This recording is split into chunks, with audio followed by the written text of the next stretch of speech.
இந்த Instagram food bloggers அப்புறம் அந்த இன்ஸ்டாகிராம்லேயே இருக்க ஃபிட்னஸ் பிளாகர்ஸ் இவங்களுக்குமே வந்து உங்களுக்கு காசு கொடுத்தாங்கன்றதுக்காக எதுவுமே தெரியாமல் ரிசர்ச் பண்ணாமல் நீங்கள் ப்ரொமோட் பண்ணுவீங்களா? அவங்க ஸ்கிரிப்டை கொடுக்குறான், நம்ம பாட்டுக்கு ஒப்பிப்போம், நமக்கு ஒரு அமௌண்ட் வருது. கிரியேட்டர் யாராவது பார்த்தீங்கன்னா உங்களை மேலே எனக்கு எதுவும் பர்சனலாக எதுவும்லாம் கிடையவே கிடையாது. வேறு எதுவும் கொடுக்கல கேஸ். அதுதான் இந்த கண்டெய்னரில் தான் வந்து அவங்க வந்து இட்லி கொடுக்குறாங்க. நீங்கள் என்ன தான் வீடியோஸ் பார்த்தாலும் எத்தனை இன்ஃப்ளூயன்சர்ஸை பார்த்தாலும் உங்களுக்குன்ற ஒரு பேசிக் நாலேஜ் இருக்கும். அந்த காமன் சென்ஸ் வந்து எல்லாருமே யூஸ் பண்ணுங்கள். ஸோ கைஸ், இப்போ நம்ம எங்கே போக போகிறோம் அப்படின்னா என்னோடய வயசை கம்மி பண்ண போகிறோம். எஸ், ஆல்ரெடி நான் ஜிம் டயட்லாம் பண்ணிட்டு தான் இருக்கேன். அது ஆனால் பத்தாது ஏஜை ரிவர்ஸ் பண்ணுறதுக்கு. அதனால் இப்போ நம்மளோட அரிய வகை ஒரு ஃபுட் வந்து இருக்குது நம்ம சென்னையில். அதை தான் வந்து இப்போ நம்ம போய் ட்ரை பண்ண போகிறோம். ஒரு இட்லி 500 ரூபா. 500 ரூபாய்க்கு ஒரு இட்லி நம்ம தமிழ்நாட்டில் 500 ரூபாய்க்கு விற்கப்படுது. நம்ம பிரியாணிலாம் 300 ரூபா ஆயிடுச்சு, 320 ரூபா ஆயிடுச்சு நினச்சி ஃபீல் பண்ண யோசிச்ச காலங்கள் உண்டு. ஆனால் இப்போ 500 ரூபாய்க்கு இட்லி சாப்பிட்ற அளவுக்கு வந்துடும் எல்லாரும். அதுதான் இப்போ நம்ம சாப்பிட போயிட்டு இருக்கோம். ஆக்சுவலாக இதை பற்றின வீடியோஸ் நீங்க ரீசெண்ட் டைம்ஸ்ல இன்ஸ்டாகிராம்ல நிறைய பார்த்துருக்கலாம். சில பேர் அதை பத்தி நல்லா சொல்லி பார்த்துருக்கான், சில பேர் அந்த நல்லா சொன்னவங்களை போட்டு வெளுத்து அதையும் நீங்க பார்த்துருக்கலாம். ஒரே கூத்தா இருந்தது. இந்த இன்ஸ்டாகிராம் ஃபுட் பிளாகர்ஸ் அப்புறம் அந்த இன்ஸ்டாகிராம்லேயே இருக்க ஃபிட்னஸ் பிளாகர்ஸ் இவங்களுக்குமே வந்து அதை பத்தின வீடியோஸ்லாம் வந்து நான் பார்த்தேன். ஆனா இப்போ பார்த்தீங்கன்னா ஆச்சரியத்தில் அடப்பாவத்தன்ற மாதிரி யாரோட இன்ஸ்டாகிராம் பேஜ்லயுமே அந்த இட்லி வந்து இல்லை. அது வந்து ஆச்சரியத்தக்க விஷயமா இருந்தது. Instagram food bloggers versus Instagram fitness influencer. நான் இந்த வீடியோ மட்டும் இல்லை, இன்னும் 2-3 வீடியோ இதுக்கு முன்னாடி கூட பார்த்துட்டு நான் அப்படியே கண்டுக்காமல் போயிட்டேன். பட் இந்த வீடியோக்கு பேசணும் அப்படின்னு தோணுச்சு. ஃபர்ஸ்ட் நான் இந்த 500 ரூபா இட்லிக்கு ஃபுட் ப்ரொமோஷன் பண்ணாங்கல்ல, அந்த வீடியோஸ்லாம் பார்த்தீங்களா, அதை பற்றி சொல்லணும். ஆக்சுவலாக அதுக்கு முன்னாடி ஒரு ப்ரொமோஷன் அப்படின்னா என்னன்றது வந்து நான் கண்டிப்பாக சொல்லி ஆகணும். ப்ரொமோஷன் அப்படின்னா ஒரு ப்ராடக்ட்டோ சர்வீஸோ அதை நம்ம வந்து செல்லர் வந்து கஸ்டமர் கிட்ட எடுத்துகிட்டு போவாங்க. ஏதாவது ஒரு விஷயம், ஏதாவது ஒரு ஆக்ட் பண்ணி விற்கிறவன் வந்து வாங்குறவங்க கிட்ட எடுத்துகிட்டு போவான். அதுக்கு யூஸ் பண்ணிக்கிற டூல் தான் வந்து எல்லாமே. இந்த சோஷியல் மீடியா இருக்கட்டும், பேம்ப்ளெட் கொடுக்கறதா இருக்கட்டும், தியேட்டரில் வந்து இன்டர்வல்ஸ் போடுறதாட்டு எல்லாமே ஒரு கைண்ட் ஆஃப் ப்ரொமோஷன். அதில் நம்ம வீடியோ மூலயமா ப்ரொமோட் பண்ணுறதுன்னு ஒன்று இருக்குது. ஸோ இதை தான் வந்து இந்த இன்ஸ்டாகிராமில் இருக்க ஃபுட் பிளாகர்ஸ் வந்து பண்ணியிருந்தாங்க. ஸோ இது வந்து நார்மல், இது ஒன்றும் தப்பு கிடையாது. ஏன்னா இப்போ அவங்க ஒரு பிராண்ட் வந்து பண்ணுறாங்க, ஒரு பிராண்ட் வந்து அவங்களுக்கு இப்போ நானே ஒரு யூடியூபர் தான், நானும் நிறைய ப்ரொமோஷன்ஸ் பண்ணியிருக்கேன். எல்லாருமே பண்ணுறது நார்மல் தான். ஆனால் அதுக்குன்னு அவங்க அந்த இதை பண்ணியிருக்காங்கன்னு சில இன்ஃப்ளூயன்சர்ஸ், ஃபிட்னஸில் இருக்க இன்ஃப்ளூயன்சர்ஸ் வந்து அதை வந்து எடுத்து அதில் இதெல்லாம் இல்லை, இதெல்லாம் அப்படி கிடையாது அப்படின்னு சொன்னது வந்து சூப்பர் விஷயம். சீரியஸாக யாராவது ஒருத்தவங்க இல்லை, நம்ம எல்லாருமே இப்போ இன்ஸ்டாகிராம்குள்ளே தான் வாழ்ந்துகிட்டு இருக்கோம். அப்படின்ட்டு இருக்கப்ப அதுக்குள்ளே ஏதாவது ஒன்று தப்பாவோ ஏதோ ஒன்று ராங்காவோ வந்ததுன்னா அதை இன்னொருத்தவங்க கேட்கறதுன்றது வந்து சீரியஸ்லி ஒரு நல்ல விஷயம். யார் என்ன வேணால் பண்ணிக்கலான்னு இல்லாமல் அட்லீஸ்ட் ஏதோ நடக்குதோ நடக்கலையோ அதை பற்றி கேட்குறாங்களே, அது ஒரு குட் திங். பட் என்ன அப்படின்னா சில இதில் வந்து உங்களுக்கு காசு கொடுத்தாங்கன்றதுக்காக எதுவுமே தெரியாமல் ரிசர்ச் பண்ணாமல் நீங்கள் ப்ரொமோட் பண்ணுவீங்களா அப்படின்ற மாதிரிலாம் கூட சில வார்த்தைகள் நான் பார்த்தேன். காசு கொடுக்குறன்றதுக்காக நீங்கள் எதை வேணால் ப்ரொமோட் பண்ணிடுவீங்களா அப்படின்னு. அந்த வார்த்தை தான் எனக்கு வந்து அவங்க இப்போ பண்ணது வந்து சுத்தமாக எனக்கு அதில் ஒரு ஈடுபாடே இல்லை. ஓகே அப்படின்ற மாதிரி இல்லை. ஏன் அப்படின்னா இந்த வார்த்தைகள் வந்து இப்போ ஒருத்தவங்க ப்ரொமோட் பண்ணுறாங்க அப்படின்னா ஒரு பிராண்டு கூப்பிடும், எங்கள் பிராண்டை வந்து இதுதான் எங்களோட ரெஸ்டாரண்ட், இந்த ரெஸ்டாரண்ட்டில் இந்த ஃபுட்லாம் இருக்கும், நீங்கள் வாங்க எனக்கு வீடியோ பண்ணி கொடுங்க அப்படின்னு சொல்லி கூப்பிடுவாங்க. ஒரு கிரியேட்டரும் அதுக்கு நான் இவ்வளோ பேமெண்ட் பண்ணுறேன் அப்படின்னு சொல்லுவாங்க. அது ஓகேன்னு அந்த பிராண்டு வந்து அவங்களுக்கு காசு கொடுக்கும். அந்த காசை வாங்கிட்டு அவங்க வந்து ப்ரொமோட் பண்ணுவாங்க. இதுதான் இது ஒரு ப்ரொமோஷனில் நடக்கிற நார்மல் விஷயம். பட் இதை வந்து நீ காசு வாங்கிட்டு தான் வந்து எதை வேணால் ப்ரொமோட் பண்ணுவியா, காசை வாங்கிட்டு நீ ரிசர்ச் பண்ணாமல் பண்ணுவியா அப்படின்றதெல்லாம் வந்து நல்ல விஷயம் கிடையாது. அண்ட் சேம் டைம் இந்த ஃபுட் வீடியோஸ் பண்ணுறவங்களும் ஓரளவுக்கு கரெக்டாக சொன்னால் தான் வந்து மக்களுக்கும் ஒரு நம்பிக்கை இருக்கும். ஏதோ வந்து சரி அவங்க ஸ்கிரிப்டை கொடுக்குறான், நம்ம பாட்டுக்கு ஒப்பிப்போம், நமக்கு ஒரு அமௌண்ட் வருது அப்படின்னு இல்லாமல் சில விஷயங்களை நான் சொல்லுவேன், சில விஷயங்கள் நான் பண்ண மாட்டேன், இந்த விஷயம் தான் என்னால் பண்ண முடியும், இந்த விஷயம் என்னால் பண்ண முடியாதுன்னு சொல்கிற அளவுக்கு தைரியமும் மணி மைண்டடாகவும் இல்லாமல் இருக்கணும் அப்படின்றதும் ஒரு விஷயம். அதை வந்து எல்லாருமே வந்து ஒரு டிக்னிட்டியோட பண்ணாங்க அப்படின்னா இந்த இது நல்லாவே போகும் அப்படின்றது தான் என்னோட ஆசை. அதுக்குன்னு போட்டு அடின்னு அடிக்கணும்னு கிடையாது. ஆக்சுவலாக எல்லாருமே வந்து இன்ஸ்டாலேருந்து அந்த வீடியோவை தூக்கிட்டாங்க. வீடியோஸ்லாம் ஏன் டெலீட் பண்ணாங்க அப்படின்றதுக்கான எதுவும் தெரில. மேபி அவங்களே அந்த பிராண்ட்லேருந்தே டெலீட் பண்ண சொல்லியிருக்கலாம், இல்லைனா இவங்களே வந்து இது தப்புன்னு நினச்சி தூக்கியிருக்கலாம். சம்திங் ஏதோ நடந்திருக்கு, அது தெரியல நமக்கு. பட் யா இதுதான் நான் சொல்லணும்னு நினச்சேன். உடனே ப்ரொமோஷன் பண்ணுறதுனால வந்து ஃபுட் பிளாகர்ஸ்லாம் வந்து பொய் தான் சொல்லுவாங்க அப்படின்றதுலாம் கிடையவே கிடையாது. நடக்கும். சம்டைம்ஸ் நம்ம சொல்கிற கடையில் போயிட்டு சாப்பிட்றப்ப அது நல்லா இருக்காது. நான் இதான் நிறைய வீடியோஸில் சொல்லியிருக்கேன். ஃபேமிலியோடு போகிறப்ப நான் நல்லா இருக்குன்னு சொன்ன கடைங்களே கூட நல்லா இல்லாமல் போயிருக்கு. அப்படி இருக்கிறப்ப இது வந்து எப்படி சொல்கிறதுனா, நான் உங்ககிட்ட தான் கைஸ் எடுத்துகிட்டு வருவேன். லாஸ்ட்டாக நம்ம வீடியோஸ் பார்த்துட்டு இருக்கீங்களே, உங்ககிட்ட தான் கைஸ் எடுத்துகிட்டு வருவேன். நீங்கள் நம்ம இப்போ இன்ஸ்டாகிராமை தான் அதிகமாக கன்சியூம் பண்ணுறோம். இன்ஸ்டாகிராம் தான் எல்லாமே. நம்ம பிரெயினே வந்து பார்த்தீங்கன்னா இப்படி தள்ளிக்கிட்டே தான் இருக்குது எப்பயுமே. ஸோ நம்ம நிறைய பார்க்குறோம், நிறைய விஷயத்த கேட்குறோம். அதெல்லாம் பார்த்துட்டு இன்ஃப்ளூயன்ஸ் ஆகுறதுன்னு ஒன்று இருக்குது பார்த்தீங்களா. அவங்க ப்ரொமோட் பண்ணட்டும், தப்பு கிடையாது. ஆனால் அதை பார்த்துட்டு இன்ஃப்ளூயன்ஸ் ஆகுறது நீங்கள் தான். இப்போ நான் க்ளவுட் டைனிங் கூட போயிருப்பேன் ரீசெண்டாக, அம்மாவை கூப்பிட்டு. அது ஒரு பர்சனுக்கு 3000. நான் 6000 பே பண்ணி தான் போனேன். போன இடத்துல என்ஜாய் பண்ணோம், ஃபன்னாக இருந்தது, எல்லாம் ஓகே. ஃபுட் எப்படி இருந்ததுன்றதே நான் சொன்னேன். இப்போது அந்த 3000ன்றது பெரிய விஷயம். நிறைய பேர் என்கிட்ட என்ன 3000 ப்ரோ அப்படின்னு கேட்குறாங்க.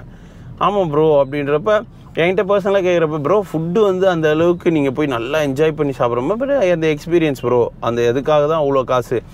இப்போ அதனால் நான் என்ன சொல்கிறேன்னா, இப்போ நம்ம அந்த க்ளவுட் டைனிங் வீடியோவை எக்ஸாம்பிளாக வச்சுக்கிறேன். இப்போ நான் போட்டிருக்கேன், அதை நீங்கள் பார்க்குறீங்க, போகணுன்னு தோணுதுன்னா அவங்க சைட்டில் போய் பார்ப்பீங்க. அவங்கக்கிட்ட கேட்கணும், அதுதான் ரிசர்ச். அவங்கக்கிட்ட கேட்கணும் என்ன ஃபுட்லாம் ப்ரொவைட் பண்ணுவீங்க அப்படின்னு. அதுக்கப்புறம் போய் நீங்கள் அந்த இந்த ஃபுட்டுக்கு இந்த காசு ஒர்த்தா அப்படின்றது நீங்கள் டிசைட் பண்ணி நீங்களாக போய் நீங்களாக சாப்பிட்டு நீங்களாக தான் இருக்கணும். அது நம்ம ரீல்ஸ் பார்த்துட்டே இருக்கனால இப்போ 100கணக்கான பேரை நம்ம பார்க்குறோம். ஒரு கடையவே பார்த்தீங்கன்னா 100கணக்கான பேர் போடுறாங்க. ஸோ அதை பார்த்துட்டுப்பா என்னப்பா இந்த ரீல்ஸ் வந்துக்கிட்டே இருக்கு, பேசாமல் இந்த கடைக்கு போய்டுவோம் அப்படின்ற டிசைட் பண்ணாமல் கூகுள் ரிவ்யூஸ் இருக்குது. உங்களுக்கே ஒரு காமன் பீப்புளே எனக்கு புரியுது. இப்போ நான் இருக்கேன்னா எனக்கு ஒரு வீடியோ பார்க்குறேன்னா இந்த ஃபுட்டை பார்த்தாலே தெரியும் இது வந்து வேலைக்கு ஆகாதுன்னு. அவங்கள குறை சொல்லிக்கிட்டோ இவங்கள குறை சொல்லிக்கிட்டோ இருக்கக்கூடாது. இது இன்ஃப்ளூயன்சர்ஸ் வேர்ல்டு. இப்போ வந்து ரீசெண்ட் டைம்ஸில் நீங்கள் இப்போ உங்களுக்கே தெரியாமல் பார்த்தீங்கன்னா எல்லா இன்ஸ்டாகிராம் ரீல்ஸு எல்லாரையும் பார்த்து நீங்களே தானாக இன்ஃப்ளூயன்ஸ் ஆகிட்ருக்கீங்க. இதை தான் நான் சொல்லுவேன். தயவு செய்து ஆகாதீங்க. வீடியோ பார்க்குறீங்களா, பாருங்கள். என்ஜாய் பண்ணுறீங்களா, குட், என்ஜாய். அதுக்குன்னு இவங்க இதை பண்ணாங்க நம்மளும் போகணும் அப்படி ஆசைப்படுறது தப்பு இல்லை. பட் அது உங்களுக்கான ஒரு ரிசர்ச்னு இல்லை, இது காமன் சென்ஸ். சிம்பிள். ரிசர்ச்சுன்ற வேர்ட்லாம் யூஸ் பண்ணவே தேவையில்லை. Common sense. இவங்க சொல்கிறாங்கன்ட்டு யாருமே பிளைண்டாக சொன்னாங்க. அதே மாதிரி தான் ஃபிட்னஸ் இன்ஃப்ளூயன்சஸும் அவங்களும் வந்து நிறைய இதை ப்ரமோட் பண்ணுறாங்க. அவங்கள தப்பு சொல்லவே மாட்டேன். ஏன்னா அது அவங்களோட ஒர்க்கு, பிராண்ட் வருது, அவங்க அதை ப்ரமோட் பண்ணி கொடுக்குறாங்க. கிரியேட்டினோ ஓட்ஸோ வேறு ஏதோ சப்ளிமெண்ட்ஸோ எது பண்ணாலும் அவங்க அவன் சொல்கிறான்ப்பா நம்ம வாங்கிடலாம்ப்பா அப்படின்னு இல்லாமல் அதை பற்றி நீங்கள் கூகுளில் பாருங்கள். அது எடுத்தால் நல்லா இருக்கா, ஒரு 100 பேர் ஒரு ரிவ்யூ இருக்கும் கண்டிப்பாக. அதெல்லாம் பார்க்குறப்ப ஒரு காமன் சென்ஸாக உங்களுக்கே தோணும், இது வேணாம் நமக்கு, இது வேணும் நமக்கு அப்படின்னு. ஸோ இதை தான் கைஸ் நான் சொல்லணும்னு நான் இந்த ஃபுட் ரிவ்யூ வந்து நான் இப்போ 6th இயர் ஸ்டார்ட் பண்ணி போய்கிட்டு இருக்கோம். நான் 5 வருஷத்துக்கு முன்னாடியே நம்ம ஃபுட் ரிவ்யூவாக இருக்கட்டும், நான் ஈவன் ஒர்க் அவுட்டும் வந்து நீங்கள் பார்ப்பீங்க. ஃபஸ்ட்டு பார்த்துருந்தீங்க, அதுக்கப்புறம் நான் விட்டுட்டேன், திரும்ப இப்போ வந்து ரெடி ஆகிட்டுருக்கேன். ஸோ இதெல்லாம் பார்க்குறப்ப எனக்கே இதையே நம்ம பேசி ஆகணும் அப்படின்னு தோணுச்சு இந்த இஷ்யூவை பற்றி. இல்லைன்னா நான் உங்களுக்கே தெரியும் அந்தளவுக்கு எதை பற்றியுமே கண்டிப்பாக நம்ம பாட்டு நம்ம வேலையை பார்த்துட்ருப்போம். பட் இது கண்டிப்பாக பேசணும்னு தோணுச்சு. ஒன்று இவன் அவனை போட்டு அடிக்கிறான், அவன் இவனை போட்டு அடிக்கிறான். அதனால தான் நான் இந்த வீடியோ பண்ணணும்னு நினச்சேன். அண்ட் இன்னொரு விஷயம், அந்த இட்லியை டேஸ்ட் பண்ணி ஆகணும். என்னடா இந்த அளவுக்கு ஒரு இட்லி இருக்குன்னா அந்த இட்லியை ஃபுட்டி பிரபு சாப்பிட்லன்னா எப்படி, அதுக்காக தான் போயிட்டுருக்கோம். ஸோ அது வந்து இப்போ எல்லா பிரான்ச்லேயும் கிடைக்கிறது இல்லை, அடையாரில் மட்டும் கிடைக்குதான். ஸோ அந்த அடையார் பிரான்ச்சுக்கு தான் இப்போ நம்ம போயிட்டுருக்கோம் கைஸ். போவோம், அந்த இட்லியை வாங்குவோம், டேஸ்ட் பண்ணி பார்ப்போம் எப்படி இருக்குன்றதையும் பார்ப்போம். அண்ட் இந்த வீடியோ பார்த்து யாரும் வந்து அஃபெண்ட் ஆகிட வேணாம், இவன் இப்படி பேசிட்டான் அப்படின்னு. நான் மக்களுக்கு புரிஞ்சிருக்கும் நான் சொல்ல வர்றது கண்டிப்பாக. ஸோ கிரியேட்டர் யாராவது பார்த்தீங்கன்னா உங்களை மேலே எனக்கு எதுவும் பர்சனலாக எதுவும்லாம் கிடையவே கிடையாது. இந்த இடத்துல தான் நான் இருக்குன்னா இதை நான் பற்றி பேசியே ஆகணும். அதனால தான் இந்த வீடியோவே. வாங்க போகலாம், 500 ரூபா இட்லியே வாங்குவோம். 2 hours later. கைஸ் வாங்கிட்டு வந்துட்டோம். A2B அடையாரில் இருக்கிற A2Bயில். ஸோ இதை வந்து உள்ளே வீடியோ எடுக்க விட மாட்டேன்னு சொல்லிட்டாங்க. பரவாயில்ல. இதில் வந்து அந்த ஸ்பா கைஸ், அதை பற்றி நான் எதுவுமே சொல்ல, ஃபுல்லாக அந்த பஞ்சாயத்தை பற்றியே பேசிட்டேன். ஐஓ அப்படின்ற ஒரு பிராண்டும் A2Bயும் தான் கொலாப் பண்ணி அது வந்து பண்ணியிருக்காங்க. இது லைக் ஒரு ஹெல்த் கேர் பிராண்ட் நினைக்கிறேன். Live longer live younger voucher கொடுத்துருக்காங்க கைஸ். இங்கே தெரியும் நினைக்கிறேன். இருட்டாயிடுச்சு. நான் அங்கேருந்து வரதுக்குள்ளே சென்னை எவ்வளோ டிராஃபிக்காக இருக்குது, பழைய மாதிரிலாம் இல்லை, ரொம்ப டிராஃபிக் ஆகிடுச்சு கைஸ். இந்த வவுச்சர் இப்போ வந்து யாரையாவது அமுச்சு விட்டு பார்ப்போம் அது ஒரு நாள். ஸோ இப்போ அந்த 500 ரூபாய்க்கு இட்லி எப்படி இருக்குன்னு பார்ப்போம். வேறு எதுவும் கொடுக்கல கைஸ், அதுதான் இந்த கண்டெய்னரில் தான் வந்து அவங்க வந்து இட்லி கொடுக்குறாங்க. உள்ளே எப்படி இருக்குது அப்படின்றத காட்டுறேன். அதுக்குள்ளே பைப்புள்ள ரொம்ப டிராஃபிக் ஆகிடுச்சா, வரதுக்கே 1.5 hour ஆகிடுச்சு என் வீட்டில் இருந்து. இதை இப்போ பார்த்த உடனே பார்த்தீங்கன்னா எப்படி இருக்குன்னா, இட்லி மாதிரி இல்லை, லைக் ஒரு கிரேவி வந்து திக்காக மேலே இருந்து ஒரு பன்னீர் கிரேவி வாங்கினா எப்படி இருக்குமோ அந்த மாதிரி இருக்குது. மேபி நான் சொன்ன மாதிரி அந்த இட்லியை வந்து வெட்டி உள்ளே போட்டிருக்காங்க, கட் பண்ணி உள்ளே போட்டிருக்காங்க போல். பட் அந்த பன்னீர் பட்டர் மசாலா அந்த மாதிரி தான் பண்ணுவாங்களா, அந்த ஸ்மெல் சூப்பராக வருது. A2Bல ஃபுட்டு எனக்கு ரொம்பவே பிடிக்கும். என்ன தான் தோசை அவ்வளோ இது எப்படின்னாலும் A2B ஃபுட்டு எனக்கு ரொம்ப பிடிக்கும். இப்போ கூட ஒரு ஆன்ட்டி சோலாபூரி அப்படி சொல்லிக்கிட்டு இருந்தாங்க, பார்த்தோன்னே சாப்பிடும் போல தான் இருந்தது. இருந்தாலும் டயட் இருந்தேன், கண்ட்ரோல் பண்ணிட்டு வந்துட்டேன். ஸோ இதை பாருங்களேன், இதை பாருங்க இப்படி தான் இருக்குது. அது ஒரு கருப்பு கலரில் தெரியுதுலாம் பெர்ரிஸு, அந்த வெள்ளை கலரில் தெரியுது தான் ஸ்கின்னை பீல் பண்ண ஆல்மண்டு.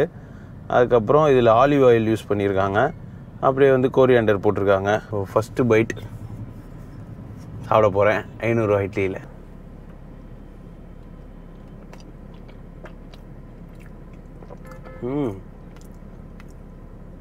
கைஸ் ஆஸ் யூஷுவல் ஒரு இட்லி, அந்த பன்னீர் கிரேவி ரெண்டும் சாப்பிட்றப்ப நல்லா தான் இருக்குது. பன்னீரும் இந்த இட்லியும் போட்டிருக்கிறது நல்லா தான் இருக்குது. ஏகப்பட்ட அந்த கிரேவி வந்து ஊற்றிருக்காங்க. கரெக்டாக ஒரு இட்லி வெட்டினா எத்தனை பீஸ் வருமோ அத்தனை பீஸ், கிட்டத்தட்ட நான் ஒரு 4, 3, 5, 6, 7, 8 பீஸ் இருக்குது அந்த இட்லி. பெருசாக போட்டிருக்காங்க. இட்லியும் அந்த கிரேவிக்கும் டேஸ்ட் நல்லா தான் இருக்குது. ரொம்ப அப்படியே வாந்தி எடுக்கிற மாதிரிலாம் சில வீடியோஸ் பார்த்தேன். அப்படிலாம் அவ்வளோ கேவலமாலாம் இல்லை, நானும் அப்படி தான் நினச்சிட்டு வந்தேன். ஆக்சுவலாக ரொம்ப கண்ட்ராவியான ஃபியூஷனாக இருக்கும்னு நினச்சேன்.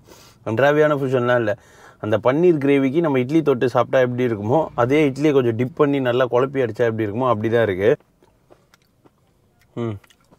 அந்த பெரிஸ் போட்டிருக்காங்க பார்த்தீங்களா, அந்த பெரிஸ் வந்து லைட்டாக புளிக்குது. அதுவும் ரொம்ப ஆடாக இல்லை, பட் அந்த பெரிஸ் வந்து பெரிஸ்க்குன்னு ஒரு டேஸ்ட் இருக்கும். அந்த டேஸ்ட் வந்து இந்த கிரேவியோட டேஸ்ட் கூட சேராதனால ஒரு மாதிரி புளிக்கிற மாதிரி இருக்குது. ஆல்மண்ட் சொல்லவே தேவையில்ல, அது அப்படியே ஊறி இருக்குது. அதுக்கான ஒரு தனி டேஸ்ட்டே இல்லை. கொஞ்சம் ஒரு க்ரன்ச்சினஸ் இருக்கும்ல. ஓவரால் பார்த்தீங்கன்னா இட்லி சாப்பிட்றதுக்கு அந்த கிரேவி இட்லியை தனியாக வாங்கி சாப்பிட்டாலே 500 ரூபா ஆகுமான்றது எனக்கு தெரில. பட் சம்திங் ஏதோ ட்ரை பண்ணியிருக்காங்க, அது ஃபெயில் ஆகிடுச்சு. அதுக்குன்னு போட்டு அப்படி இப்படின்னு போட்டு அடிச்சுக்கிட்டு இருக்கணுன்றது கிடையாது.